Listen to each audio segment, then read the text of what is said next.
3-4টে দিন পরপর কিন্তু বেশ সুন্দর স্বস্তির নিঃশ্বাস ফেলেছিলাম। তবে এই যে আজ ঘুম থেকে ওঠার পর থেকে দেখছি ওয়েদার আবারও খারাপ, মানে এতটা পরিমাণে গরম। এখন কিন্তু সকাল ওই 7টা মতো বাজছে, তবুও দেখো রোদের কিন্তু ভীষণ তাপ, আর আমি উঠোনটা ঝাড়তে এসে ঘেমে অস্থির হয়ে গেছি। তো যাই হোক, এই যে সকালবেলা উঠে সমস্ত বাসি কাজকর্ম প্রথমে সেরে নিচ্ছি, আর কালকের কিছু জামা কাপড় ছিল যেগুলো ভেজাই ছিল, তো ওইগুলোকে আগে বাইরে মেলে দিলাম। সো হ্যালো বন্ধুরা, গুড মর্নিং। কেমন আছো তোমরা সবাই? আশা করছি তোমরা সকলেই বেশ ভালো আর সুস্থ রয়েছো, আর ঈশ্বরের কৃপায় তোমাদের ভালোবাসায় আমিও কিন্তু বেশ ভালো আছি। আজ হলো বৃহস্পতিবার, আর সেই সাথে আজ কিন্তু বৌদ্ধ পূর্ণিমা। তো তোমাদের সকলকে বৌদ্ধ পূর্ণিমার শুভেচ্ছা জানাচ্ছি। আর এখন ঘড়িতে বাজছে সকাল ওই 7টা মতো। তো আজকে ব্লগটা এখন থেকেই তোমাদেরকে সঙ্গে করে নিয়ে শুরু করলাম। আশা করছি প্রতিদিনের মতো আজকে ব্লগটিও তোমাদের বেশ ভালো লাগবে। চলো তাহলে দেখতে থাকো। আজকের পূর্ণিমাটা কিন্তু বেশ ভালো দিনেই পড়েছে, মানে বৃহস্পতিবার লক্ষ্মী পুজোও হবে, সেই সাথে কিন্তু পূর্ণিমাটাও আছে। তো অনেকের বাড়িতে কিন্তু আমাদের পাড়ায় বেশ ঘটা করেই পুজো হচ্ছে, তো নেমন্তন্নও রয়েছে 2-4টে বাড়িতে। জানি না যেতে পারবো কি না, কারণ আজ ভীষণই ব্যস্ত। তবে আমি ভেবেছি ঝটপট করে সংসারের সমস্ত কাজগুলো সকাল সকাল সেরে নিয়ে ঠাকুর ঘরে চলে যাব। আর ঠাকুর ঘরের পুজোর জন্য আজকে মিষ্টি আর লাড্ডু আনা হয়েছে, তো সেগুলো দিয়েই ভালো করে পুজো করব। আর পূর্ণিমার দিনটা না আমি চেষ্টা করি সকাল সকালে সমস্ত কাজকর্ম সেরে ঝটপট করে ঠাকুর ঘরে ঢুকে পুজোটা আগে সেরে নিতে, তারপরে সংসারে বাকি কাজগুলো না হয় ধীরে ধীরে করেই নেওয়া যাবে। তো যাই হোক, এই যে দেখো ঘরে এসে প্রথমে বাসি বিছানাটাকে আমি তুলে নিয়েছি, সেই সাথে কিন্তু ঘরটা ঝেড়ে নিলাম, আর ঘরের সোফাটাকেও একটু ঝেড়ে পরিষ্কার করে নিলাম। তো ওদিকে আমার ঘরটা পুরোপুরি গুছিয়ে নিয়েছি, আর এই যে এখন চলে এসেছি মায়ের ঘরে। মায়ের ঘরে এসে দেখলাম এই ঘরে বাসি বিছানাটা তোলা হয়নি আজ, তো এই জন্য আমি চলে এলাম বিছানাটা তুলতে। সেই সাথে এই ঘরে জানলাটাকেও কিন্তু খুলে দিলাম। আজকে সকাল সকাল জানলাটা খুলিনি, কেন বলো তো? কারণ ওই যে সকাল থেকে রোদের প্রচণ্ড তাপ, সকালে খুলে দিলে বিছানাটা আগেই গরম হয়ে যাবে। আবার জানলাটা বন্ধ করে রাখলে ঘরটাও পুরোপুরি অন্ধকার লাগে, যে কারণে জানলা তো খুলতেই হবে। তো যাই হোক, যেহেতু জানলাটা একদমই বেডের কাছাকাছি না, তো ডিরেক্টলি রোদটা বিছানায় এসে পড়ে, আর বিছানাটাকেও গরম করে দেয়। পরে না ঘুমোতে ভীষণ অসুবিধা হয়, জানো তো, ভীষণই কষ্ট লাগে। ফ্যানের হাওয়াও যেমন গরম, ছাদটাও প্রচণ্ড গরম হয়ে থাকে, সেই সাথে যদি বিছানাটাও গরম হয় তাহলে কিভাবে ঘুমোবো, তাই না? আবার রাতের বেলাতে ঘরে যতই গরম লাগুক না কেন, প্রত্যেকটা ঘরেই কিন্তু মশারি টাঙানো হয়। এটা আমাদের পুরনো অভ্যেস, মশারি না খাটালেও কিন্তু ঘুম আসতে চায় না। একটা সুরক্ষিত অনুভব করি বলতে পারো যে মশারি টাঙানো রয়েছে। যদি মশারি না টাঙাই না হঠাৎ, তখন ওই যে কানের পাশে মাঝরাতে মশা গুনগুন করে, তখন তো আরও অসহ্যকর লাগে, ঘুম কিছুতেই আসতে চায় না। তো যাই হোক, ওদিকে ও ঘরটা গুছিয়ে নিলাম, সেই সাথে ঘরটা ঝেড়ে নিয়েছি। এখন এই তো ঘর দুটো চটপট করে মুছে নেব। এতক্ষণ পর্যন্ত যে সকল বন্ধুরা আমার ভিডিওটি ধৈর্য সহকারে দেখেছো, আশা করছি তোমাদের ভিডিওটি ভালো লেগেছে। আর যদি ভিডিওটি ভালো লেগে থাকে তাহলে অবশ্যই ভিডিওটিতে একটি লাইক আর সেই সাথে একটা সুন্দর কমেন্ট করে জানিও। আর সেই সাথে যদি কোনো নতুন বন্ধু প্রথমবার আমার চ্যানেলে ভিজিট করে থাকো বা প্রথমবার আমার ভিডিওটি দেখে থাকো, তোমরা চাইলে আমার চ্যানেলটি সাবস্ক্রাইব করে আমার এই ছোট্ট পরিবারের সদস্য হয়ে আমার পাশে থেকে যেতে পারো। আর অলরেডি যে সকল বন্ধুরা এই কাজটি করে রেখেছো তাদেরকে অসংখ্য অসংখ্য ধন্যবাদ আমার পাশে থাকার জন্য আর আমাকে এভাবে সাপোর্ট করে যাওয়ার জন্য। আজ সকালে ঘুম থেকে উঠে দেখলাম উঠোনের গাছগুলোতে না বেশ কয়েকটা ফুল ফুটেছে। বিশেষ করে জবা ফুল তো অনেকগুলো ফুটেছে, প্রায় 8-10টা মতো জবা ফুল ফুটেছে।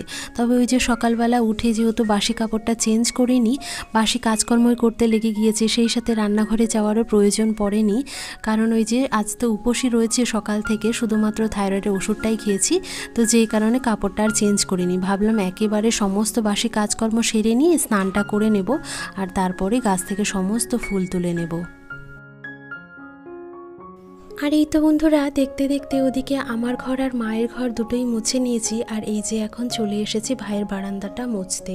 ভেবেছিলাম স্নানের আগে ভাইয়ের ঘরটাও মুছে নেব, তবে ওই যে আজ অনেকটা সকালে ঘুম থেকে উঠেছি, আর ভাই তো এতটা সকালে ঘুম থেকে ওঠে না, যার কারণেই কিন্তু দরজাটা বন্ধই রয়েছে। তো ঘরটা তো আজ আর মোছা হলো না, তাই বারান্দাটাই শুধু মুছে নিয়েছি। আর এই যে সেই সাথে চলে এলাম এখন টিউবওয়েলে। এখনও জানো তো রোদটা আসেনি, তো একটা কর্নারে বসে এখন রাতে যে সমস্ত এঁটো বাসনগুলো ভিজিয়ে রেখে দিয়েছিলাম সেগুলোকে ঝটপট করে মেজে ধুয়ে নিচ্ছি। এদিকে বাসনগুলো ধুয়ে নিচ্ছি আর সেই সাথে চিন্তা করছি কতক্ষণে স্নানটা করব। জানো তো প্রচণ্ড পরিমাণে গরম লাগছে আর টিউবওয়েলের জলটা অনেকটাই ঠান্ডা। তো টিউবওয়েলের জলেই আমি এখন গরমে স্নান করি প্রত্যেক দিনই। তো এই জলে স্নানটা করলে পরে না বেশ ভালো লাগে জানো। আর সেই সাথে আজ যেহেতু পূর্ণিমা রয়েছে সেই সাথে লক্ষ্মী পুজোটাও করতে হবে, তো অনেকটাই সময় লাগবে ঠাকুর ঘরে। তাই এই যে ঝটপট সমস্ত কাজকর্ম সেরে নিয়ে কিন্তু আমি স্নানটা করে নিলাম। স্নানটা সেরেই সোজা চলে এসেছি ফুলগুলো তুলে নিতে। তো আমাদের জবা গাছটা যেহেতু একদম ওই দিকের কর্নারে, তো ওদিকের কর্নারে আমি আর গেলাম না। মাকে বলেছি যে তুমি জবা ফুল কটা তুলে দাও, আমি শুধু এই যে নীলকণ্ঠ আর সাদা ফুলগুলোই তুলে নিয়েছি। আর এই যে চলে এসেছি ঠাকুর ঘরে, ঠাকুর ঘরটা পরিষ্কার করে নিয়েছি, সেই সাথে বাসন কোসনও মেজে নিলাম। আর এই যে এখন একটুখানি শিবলিঙ্গে জল দিয়ে দিলাম, আর সেই সাথে কটা ধূত্র ফুল পাশের বাড়ি থেকে আনা হয়েছে, সেই সাথে কটা কলকে ফুলও আনা হয়েছিল। তো কলকে ফুল, ধূত্র ফুল, সেই সাথে নীলকণ্ঠ ফুল দিয়ে খুব সুন্দরভাবে দেখো শিবলিঙ্গটাকে সাজিয়ে নিয়েছি। তো এইবারে একটুখানি ধূপ প্রদীপ দেখিয়ে দিচ্ছি। আর আমাদের বাড়িতে না একটা নিয়ম রয়েছে, লক্ষ্মী ঠাকুরকে জবা ফুল দেওয়া হয় না, তাই সমস্ত জবা ফুল তুলে নিয়ে এই যে মা কালীর চরণেই এখন সাজিয়ে গুছিয়ে দিচ্ছি। আর এই যে মাতারার চরণটা দেখতে পাচ্ছ, এটা কিন্তু আগের বছর বাবা তারাপীঠ থেকে এনেছিল, তো সেটাকেও মা কালীর পাশেই রাখা হয়েছে। তো ঝটপট করে দেখো পুরো সিংহাসনটা কিন্তু জবা ফুল দিয়ে সাজিয়ে গুছিয়ে নিয়েছি, কতটা ভালো লাগছে তাই না এখন। আর এই যে এখন লক্ষ্মী ঠাকুরের ঘরটাও কিন্তু বসিয়ে দিলাম। সাজি ভর্তি ফুল থাকলে পুজো দিতেও কিন্তু বেশ ভালো লাগে তাই না। সেই সাথে কিন্তু বাজার থেকে আজ কটা গাঁদা ফুলও আনা হয়েছিল। প্রত্যেক সপ্তাহে সোমবার আর বৃহস্পতিবারে বাজার থেকে ফুল আনা হয়। তো সমস্ত ফুল দিয়ে দেখো ঠাকুরকে পুজো দিয়ে দিয়েছি। সেই সাথে ওই যে বাজার থেকে লাড্ডু আর মিষ্টিও আনা হয়েছিল, তো সেটা দিয়ে ভোগ চড়িয়ে দিলাম। আর এখন আমি বসে গেছি লক্ষ্মীর পাঁচালিটুকু পড়ে নিতে। পুজোটা দিয়েই আমি কিন্তু ঝটপট করে রেডি হয়ে গেছি, কারণ আজ আমার একটু বাইরে বেরোনোর কথা ছিল। আমার সাথে একজন বান্ধবীও যাবে, তো ও আমার জন্য রাস্তায় ওয়েট করছিল। বাইরে বেরিয়ে দেখি কি প্রচণ্ড রোদ, মনে করে সানগ্লাসটা ঠিকই পরে এসেছি, তবে ছাতাটা নিয়ে আসতে একদমই ভুলে গেছি জানো। তো কিছু দূর হেঁটে এসে একটা টোটো পেয়ে গিয়েছিলাম বলে রক্ষা হয়েছে। বাড়িতে এসে ঝটপট করে মুড়ি ঘন্টটা বানিয়ে নিয়েছি। আর তোমরা হয়তো ভাবছো আজ তো পূর্ণিমা, পুজোও দিয়েছি, তাহলে কেন নিরামিষ খাচ্ছি না। আসলে কি বলো তো, এবারের একটা নিয়ম রয়েছে, বৃহস্পতিবার মাছ খেতেই হয়, তো যেই কারণে মাছের মাথা দিয়ে মুড়ি ঘন্টটা বানিয়েছিলাম। আর সেই সাথে তোমাদের সাথে এখন দেখা হচ্ছে বিকেলবেলায়। সমস্ত জামা কাপড় দেখলাম শুকিয়ে গেছে, তো কিছুটা সময় ফ্যানের তলায় রেখে দিয়েছিলাম। ঠান্ডা হতেই এখন একটা একটা করে সমস্ত জামা কাপড় কিন্তু গুছিয়ে ফেলছি। ওই যে তোমাদের ভিডিও শুরুতে বলেছিলাম যে আজ দুই একটা বাড়িতে নেমন্তন্ন রয়েছে, তো সেই জন্য দুপুরে রান্নারও কোনো চাপ ছিল না। আগের দিনের বাসি ডাল আর শাকটা ছিল, আর শুধুমাত্র ওই মুড়ি ঘন্টটা দিয়েই দুপুরে লাঞ্চটা সেরেছিলাম।